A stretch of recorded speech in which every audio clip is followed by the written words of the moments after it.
قال أتستبدلون الذي هو أدنى بالذي هو خير قال أتستبدلون الذي هو أدنى بالذي هو خير।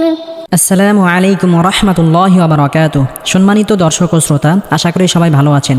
কোরআন মাজিদ শেখার নতুন একটি পর্বে আপনাকে স্বাগতম। গত পর্বে আমরা সূরা বাকারার 65 নং আয়াত থেকে 60 নং আয়াত পর্যন্ত শিখেছিলাম। আজকে আমরা এই ভিডিওতে সূরা বাকারার 61 নং আয়াত থেকে শিখব ইনশাআল্লাহ। সম্মানিত দর্শক ও শ্রোতা, এই ভিডিওটি এমনভাবে তৈরি করা হয়েছে যে চাইলে আপনি আমার সাথে সাথে পড়ে আমার মতো সহি শুদ্ধভাবে কোরআন মাজিদ পড়তে পারবেন। আর যারা আমাদের এই চ্যানেলে নতুন তারা অবশ্যই চ্যানেলটিকে সাবস্ক্রাইব করুন। সাবস্ক্রাইব না করলেও একটি লাইক এবং কমেন্ট অবশ্যই করুন, কারণ আপনার এই লাইক এবং কমেন্টের কারণে ইউটিউব অ্যালগরিদম আরও 100 জনের কাছে আমাদের এই ভিডিওটি পৌঁছাবে, যার ফলে অন্যরাও কোরআন শিখতে পারবে ইনশাআল্লাহ। তাহলে চলুন আমরা আমাদের মূল সবক শুরু করি। আউযু বিল্লাহি মিনাশ শাইতানির রাজীম। বিসমিল্লাহির রহমানির রহিম। প্রথমে আমরা এই আয়াতটির কিছু অংশ রিডিং পড়ব।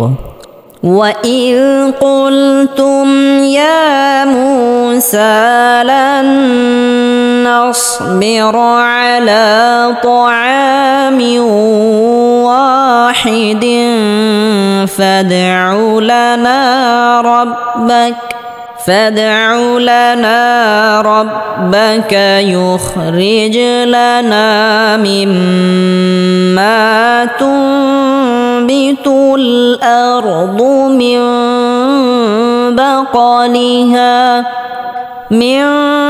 بقلها وقثائها وفومها وعدسها وبصلها। ওয়াও জবর ওয়া, হামজা জাল জার, ইদ ওয়া ইদ, কফ লাম পেশ কুল, তামিম পেশ তুম, কুল তুম, ওয়া ইদ কুল তুম। ইয়া খারা জবর ইয়া, কোনো হরফের উপর খারা জবর খারাজের হলে একালি পরিমাণ লম্বা করে টেনে পড়তে হবে। মিমো পেশ মু, পেশের বাম পাশে জজমালা ওয়াও মাদের হরফ একালি পরিমাণ লম্বা করে টেনে পড়তে হবে। ইয়া মু, সিন খারা জবর সা, ইয়া মুসা, কোনো হরফের উপর খারা জবর খারাজের উল্টা পেশ হলে একালি পরিমাণ লম্বা করে টেনে পড়তে হবে। ইয়া মুসা। লাম নুন জবর লান, নুনে বা মিমে তাজদিদ হলে সর্বাবস্থায় গুন্নাহ করে পড়তে হবে। লান নুন সজ জবর নস, লান নস, সদটাকে মোটা করে পড়তে হবে। লান নস বা জের বি র জবর র, নস বে র, লান নস বে র। আইন জবর আ, লাম খারা জবর লা, আলা, ত জবর ত, আইন আলিফ জবর আ, ত আ, জবরের বাম পাশে খালি আলিফ মাদার হরফ একালি পরিমাণ লম্বা করে টেনে পড়তে হবে। আলা ত আ, মিম ওয়াও দুই জের মিউ, ত আ মিউ। তানবিনের পরে ইদগামে বা গুন্নার হরফ ওয়াও আসার কারণে এখানে তানবিনকে গুন্নাহের সাথে মিলিয়ে পড়তে হবে। তাআমিউ ওয়া, জবরের বাম পাশে খালি আলিফ মাদের হরফ একালি পরিমাণ লম্বা করে টেনে পড়তে হবে। হাজর হি, দাল দুই জের দিন, ওয়াহিদিন। তানবিনের পরে ইকফার হরফ আসার কারণে এখানে ইকফা গুন্নাহ করে পড়তে হবে, অর্থাৎ তানবিনকে গুন্নাহ সহ লুকিয়ে আদায় করতে হবে। ওয়াহিদিন। ফা দাল জবর ফাদ, কফ ত বা জিম দাল এই 5 হরফে জজম হলে কলকলা বা ধাক্কা দিয়ে পড়তে হবে। ফাদ আইন পেশ উ, ফাদ উ, লাম জবর লা, নুন আলিফ জবর না, লানা, জবরের বাম পাশে খালি আলিফ মাদের হরফ একালি পরিমাণ লম্বা করে টেনে পড়তে হবে। ফাদ উ লানা। রবা জবর রব্বা জবর বা, রব্বা, কাফ জবর কা, রব্বাকা। ইয়া খ পেশ ইউখ, র জিম জের রিজ, ইউখ রিজ, কফ ত বা জিম দাল এই 5 হরফে জজম হলে কলকলা বা ধাক্কা দিয়ে পড়তে হবে। ইউখ রিজ, লাম জবর লা, নুন আলিফ জবর না, লানা, জবরের বাম পাশে খালি আলিফ মাদের হরফ একালি পরিমাণ লম্বা করে টেনে পড়তে হবে। মাদের হরফ মোট 3টি, জবরের বাম পাশে খালি আলিফ মাদের হরফ, জেরের বাম পাশে জজমালা ইয়া মাদের হরফ, পেশের বাম পাশে জজমালা ওয়াও মাদের হরফ। আর মাদ অর্থ টানিয়ে পড়া। 3টি যদি কোনো জায়গায় আসে তাহলে একালি পরিমাণ লম্বা করে টেনে পড়তে হবে। ইউখ রিজ লানা। মিম মিম জের মিম, মিমে বা নুনে তাজদিদ হলে সর্বাবস্থায় গুন্নাহ করে পড়তে হবে। মিম মিম আলিফ জবর মা, মিম মা, এক আলিফ টেনে পড়তে হবে। তা নুন পেশ তুম, নুন সাকিনের পরে একলাবের হরফ বা আসার কারণে এখানে নুন সাকিনটি ছোট মিম দ্বারা পরিবর্তন করে পড়তে হবে। তুম বা জের বি, তা লাম পেশ তুল, তুম বি তুল, তুম বি তুল, হামজা র জবর আর, দদ পেশ দু, আর দু, তুম বি তুল আর দু। মিম নুন জের মিম নুন সাকিনের পরে ইকলাবের হরফ বা আসার কারণে এখানে ছোট মিম দ্বারা পরিবর্তন করে পড়তে হবে। মিম বা কফ জবর বা ক লাম জের লি বা কলি হা আলিফ জবর হা বা কলি হা মিম বা কলি হা জবরের বাম পাশে খালি আলিফ মাদের হরফ একালি পরিমাণ লম্বা করে টেনে পড়তে হবে। মিম বা কলি হা ওয়াও জবর ওয়া কফ সা জের কিস ওয়া কিস সা আলিফ জবর সা ওয়া কিস সা জবরের বাম পাশে খালি আলিফ মাদের হরফের উপর মোটা চিহ্ন আসলে 4 আলিফ পরিমাণ লম্বা করে টেনে পড়তে হবে। ওয়া কিস সা হামজা জের ই হা আলিফ জবর হা ওয়া কিস সা ইহা ওয়াও জবর ওয়া ফা ওয়াও পেশ ফু ওয়া ফু পেশের বাম পাশে জজমলা ওয়াও মাদের হরফ একালি পরিমাণ লম্বা করে টেনে পড়তে হবে। ওয়া ফু মিম জের মি হা আলিফ জবর হা মিহা ওয়া ফু মিহা ওয়াও জবর ওয়া আইন জবর আ ওয়া আ দাল জবর দা ওয়া আদা সিন জের সি হা আলিফ জবর হা ওয়া আদা সিহা ওয়াও জবর ওয়া বা জবর বা ওয়া বা স জবর স ওয়া বা স লাম জের লি হা আলিফ জবর হা ওয়া বা সালিহা জবরের বাম পাশে খালি আলিফ মাদের হরফ একালি পরিমাণ লম্বা করে টেনে পড়তে হবে। আমরা এখন শুরু থেকে এই পর্যন্ত পড়ব, আমি পড়ার পরে আপনারাও পড়ার জন্য চেষ্টা করবেন। وَإِذْ قُلْتُمْ يَا مُوسَى لَن نَّصْبِرَ عَلَى طَعَامٍ وَاحِدٍ فَادْعُ لَنَا وَإِذْ قُلْتُمْ يَا مُوسَى لَن نَّصْبِرَ عَلَى طَعَامٍ وَاحِدٍ فَادْعُ لَنَا وَإِذْ قُلْتُمْ يَا مُوسَى لَن نَّصْبِرَ عَلَى طَعَامٍ واحد فادع لنا وَإِذْ قُلْتُمْ يَا مُوسَى لَن نَّصْبِرَ عَلَى طَعَامٍ واحد فادع لنا ربك يخرج لنا مما تنبت الأرض من بقلها وقثائها فادع لنا ربك يخرج لنا مما تنبت الأرض من بقلها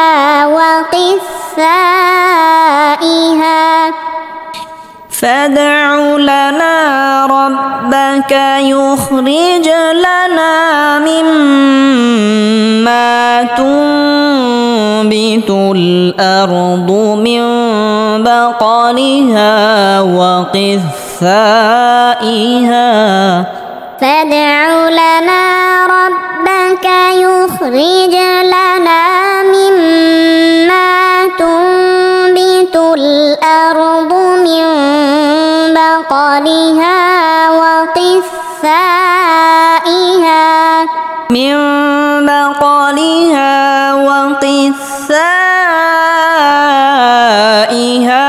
وفومها وعدسها وبصلها من بقلها وقثائها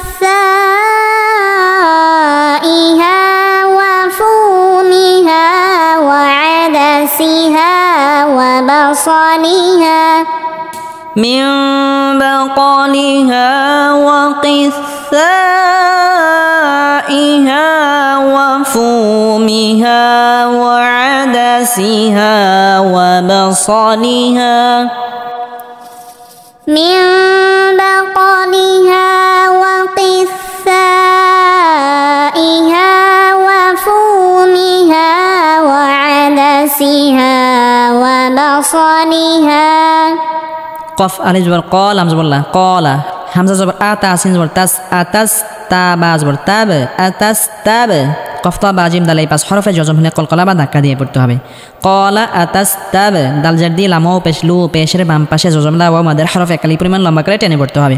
আতাস তাব দিলু নুন জবর না আতাস তাব দিলুনা আতাস তাব দিলুনা এখানে আবার নুন লামের সাথে গিয়ে লাগবে। নুন লাম জবর নাল আতাস্তাবদিলুনা লাম জবর লা দাল ইয়া জের দি লাযী হা পেশ হু ওয়াও জবর ওয়া হুয়া হামজা দাল জবর আদ কফ তা বা জিম দাল এই 5 হরফে জজম হলে কলকলা বা ধাক্কা দিয়ে পড়তে হবে নুন খারা জবর না আদনা কোনো হরফের উপর খারা জবর খারাজের উল্টা পেশ হলে একালি পরিমাণ লম্বা করে টেনে পড়তে হবে আদনা বা লাম জের বিল লাম জবর লা বিল্লা দাল ইয়া জের দি বিল্লাযী জেরের বাম পাশে জজমালা ইয়া মাদের হরফ একালি পরিমাণ লম্বা করে টেনে পড়তে হবে হা পেশ হু ওয়াও জবর ওয়া হুয়া খয়া জবর খয় র দুই পেশ রুন খয়রুন হুয়া খয়রুন লিনের হরফ প্রত্যেকটি হরফ দ্বারা দুটি করে হয়ে থাকে বাউবাই তাউতাই সাউসাই খ দিয়ে দুটি হয়ে থাকে খও খয় এখানে খয় এসেছে আর লিনের হরফের পরের হরফে যদি ওয়াকফ করা হয় তাহলে এক বা দুই আলিফ টেনে পড়তে হয় হুয়া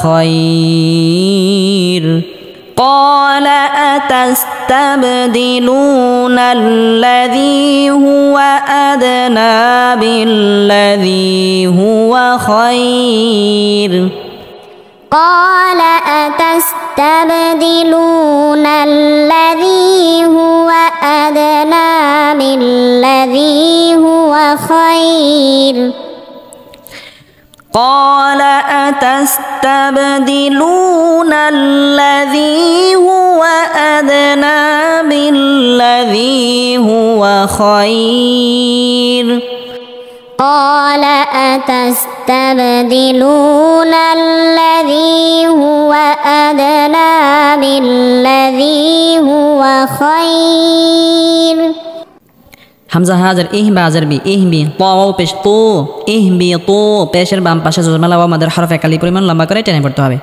ইহবি তো মিম সাদ জের মিস রা আলিফ দুই জবর রা মিস রা তানবিনের পরে ইকফার হরফ ফা আসার কারণে এখানে ইকফা গুন্নাহ করে পড়তে হবে অর্থাৎ তানবিনকে গুন্নাহের সাথে লুকিয়ে পড়তে হবে মিস রা ফা জবর ফা হামজা নুন জের ইন নুনে বা মিমে তাসদিদ হলে সর্বাবস্থায় গুন্নাহ করে পড়তে হবে ফা ইন নুন জবর না ফা ইন্না লাম জবর লা কাফ মিম মিম পেশ কুম লাকুম মিমে বা নুনে তাসদিদ হলে সর্বাবস্থায় গুন্নাহ করে পড়তে হবে মিম আলিফ জবর মা জবরের বাম পাশে খালি আলিফ মাদের হরফ একালি পরিমাণ লম্বা করে টেনে পড়তে হবে ফা ইন্না লাকুম মা সিন জবর সা হামজা লাম জবর আল সাআল তামিম পেশ তুম সাআলতুম মা সাআলতুম فإن لكم ما سألتم اهبطوا مصرا فإن لكم ما سألتم اهبطوا مصرا فإن لكم ما سألتم اهبطوا مصرا فإن لكم ما سألتم اهبطوا مصرا فإن لكم ما سألتم ওয়াও জবর ওয়া দাদ পেশ দু ওয়াদু রা জের দি ওয়াদুরি বা তা জবর বাত ওয়াদুরি বাত আইন জবর আ লাম ইয়া জবর লা আলাই হাজার হি মিম দাল পেশ মুল আলাইহি মুল জাল লাম জের দিল লাম জবর লা দিল্লা তা পেশ তু দিল্লাতু আলাইহি মুযিল্লাতু আলাইহি মুযিল্লাতু ওয়াও লাম জবর ওয়াল মিম সিন জবর মাস ওয়াল মাস কাফ জবর কানুন জবর না ওয়াল মাসকানা তা পেশ তু ওয়াল মাসকানাতু ওয়াও জবর ওয়া বা আলিফ জবর বা জবরের বাম পাশে খালি আলিফ মাদের হরফের উপর মোটা চিহ্ন আসলে চার আলিফ পরিমাণ লম্বা করে টেনে পড়তে হবে ওয়া বা হামজা ওয়া পেশ ও পেশের বাম পাশে জজমালা ওয়া মাদের হরফ এক আলিফ পরিমাণ লম্বা করে টেনে পড়তে হবে ওয়া বা উ বাজার বি গন জবর গ বি গ দ জবর দ বি গ দ বা মিম দুই জার বিম বি গ দ বিম মিমের উপর তাসদিদ হলে সর্বাবস্থায় গুন্নাহ করে পড়তে হবে বি গ দ বিম মিম জার মি নুন লাম জবর নাল মিনাল লাম খারাজ আল্লাহ মিনাল্লাহ হাজির হি মিনাল্লাহি আল্লাহ শব্দের পূর্বে জবর বা পেশ হলে আল্লাহ শব্দকে মোটা করে পড়তে হবে মিনাল্লাহি খানা জবরের পরে হরফে যদি ওয়াকফ করা হয় তাহলে তিন আলিফ পরিমাণ লম্বা করে টেনে পড়তে হবে মিনাল্লাহ وضربت عليهم الذلة والمسكنة وباءوا بغضب من الله وضربت عليهم الذلة والمسكنة وباءوا بغضب من الله وضربت عليهم الذلة والمسكنة وباءوا بغضب من الله وضربت عليهم الذلة والمسكنة وباءوا بغضب من الله ذلك بأنهم كانوا يكفرون بآيات الله ويقتلون النبيين بغير الحق ذلك بأنهم كانوا يكفرون بآيات الله ويقتلون النبيين بغير الحق ذلك بأنهم كانوا يكفرون بآيات الله ويقتلون النبيين بغير الحق ذلك بأنهم كانوا يكفرون بآيات الله ويقتلون النبيين بغير الحق ذلك بما عصوا وكانوا يعتدون ذلك بما عصوا وكانوا يعتدون ذلك بما عصوا وكانوا يعتدون ذلك بما عصوا وكانوا يعتدون